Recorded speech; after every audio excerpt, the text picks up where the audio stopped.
Oliver Stone is a brilliant writer and director who has brought us some of the greatest films of the past 40 years. Platoon, Wall Street, Born the 4th of July, Natural Born Killers, Any Given Sunday, W, the list goes on.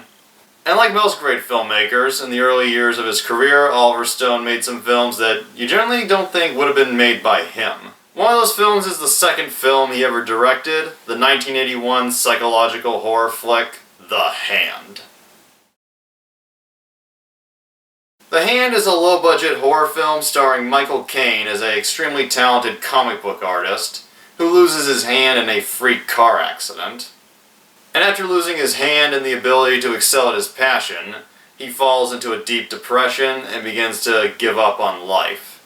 And as he struggles to find some reason to continue onward, a bunch of bizarre events start happening, eventually leading to a couple of murders of people who are close to him, or have rubbed him the wrong way.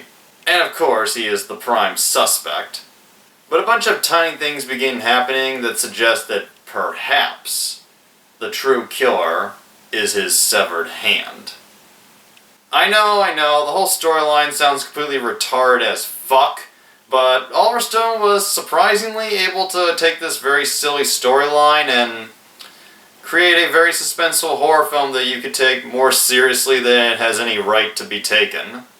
And for what it's worth, the film does have some reasonably well done special effects sequences involving the hand.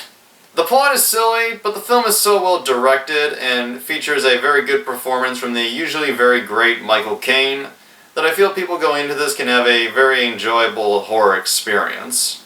And it's always interesting to see where a great director got his start. Another great filmmaker of the past 40 years is Michael Mann, director of such films as Manhunter, Heat, The Last of the Mohicans, The Insider, Collateral, and a few more. He hasn't directed a ton of movies. He reserves his directing and writing for what he feels are the right projects.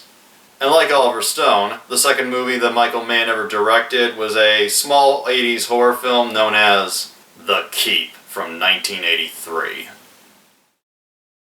The Keep is a very kick-ass, very stylized, very 80s looking supernatural horror film about a group of Nazis during World War II that go to a fortress known as The Keep in Nazi-occupied Romania. And The Keep is a fortress that was designed not to keep anything out, but to keep something in. This particular group of greedy Nazis discover that what is buried deep within the keep is an evil spirit that has been trapped there for possibly centuries. And whatever this evil spirit or force is, it cannot fully escape, but it has just enough power to influence the locals, creating just enough paranoia and hate amongst the Romanians, and causing the Nazis to be more or less the usual cunts they already are. Now while this is going on, a mysterious stranger who knows the origins of the evil force, played by the always badass Scott Glenn, arrives in Romania to finish off the force that lies within the keep.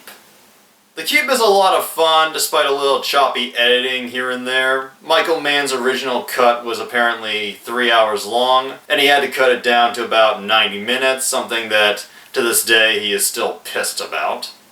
But nonetheless, it's a lot of fun, has some great jump scare moments, very well shot scenes, some almost beautiful imagery, and the movie has an amazing score by the cult 80s band Tangerine Dream.